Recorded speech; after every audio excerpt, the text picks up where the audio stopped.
Hi, we know one of the biggest challenges facing B2B digital marketers is showing their value to the sales team. In fact, 50% of the leads that marketers pass over to their sales team are ignored, and 79% of leads that are considered high quality never convert. We as marketers are ready to step up to that challenge, and at Tenlo, through some research that we've done on our own and working with our clients, we've identified 5 critical data exchanges that have helped us improve the close rate with our clients. I'm going to share my screen and walk you through why these points are so critical in the process. All right, so here they are, and this is available for download on our website. And let me just move some of this stuff. We're all very busy marketers. 5 data exchanges between sales and marketing to increase your win rates. So at the top, step 1, define the customer, competition, and the context of your business. This is probably something you're already doing as an experienced B2B digital marketer. But something that the sales teams that we hear from are not seeing is, how does your brand compare to competitors by customer type? So now more than ever, people are using the internet to research the product, including its technical specs, which you probably have on your website, but also farther up the funnel, in the middle of the funnel, comparing what you have about your products from a benefits perspective and an applications perspective to competitors. And what your sales team needs is, what's the reaction? How well do you guys stack up against the competition when it comes to selling on benefits and not just the features of your product or service? The next one that we want to get back on the sales team is, why do people say no? So as digital marketers, we can quickly update and test new messaging and landing experiences based on feedback.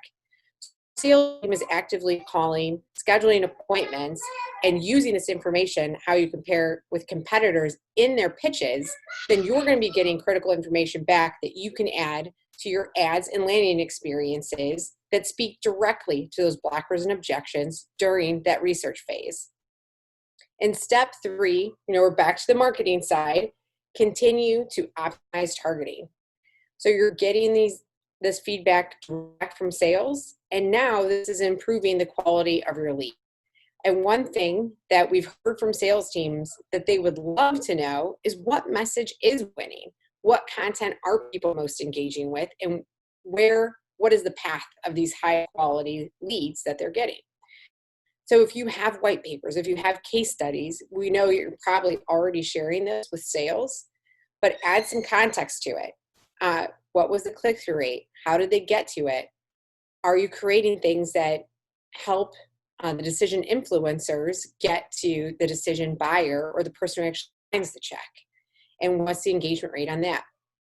And then in step 4, of course, we want to know which of these MQLs did close, didn't close, and at what value, so that we're able to more accurately attribute the value of our marketing spend and get a clear ROI on which tactics are driving growth or driving high quality leads for the sales team. I know this can be a challenge in itself. A lot of our clients have sales teams that aren't yet using or putting that closing information into Salesforce, or maybe it's not connected to an accounting system or an ERP. But even if you schedule a monthly checkpoint with your sales team to backfill this information, you'll see that it goes a long way in helping you as a marketer make smarter decisions. And then step 5, which really brings it together, is making sure you're measuring against a shared goal. So instead of having, there will always be separate presentations for sales and marketing, but are there some metrics that you guys can come together on and say, hey, we want to drive X amount of value into the pipeline as influenced by marketing. And for every client and for your business, it's going to be different. Maybe the people who sign the checks ultimately, if it's a very large product and you're hitting the C-level, aren't using the internet to research, and it's not going to be the primary decision maker that gets influenced by digital marketing. But they have 4 to 5 other people on their teams that are actively and engaging and seeing what are the best products and solutions to solve their challenges. Are you giving those people champion information that they can use to influence the person who ultimately buys the product? So that is all. That is our 5 critical data exchanges to increase your win rate and for marketers to become more valuable to their sales partners. Thanks.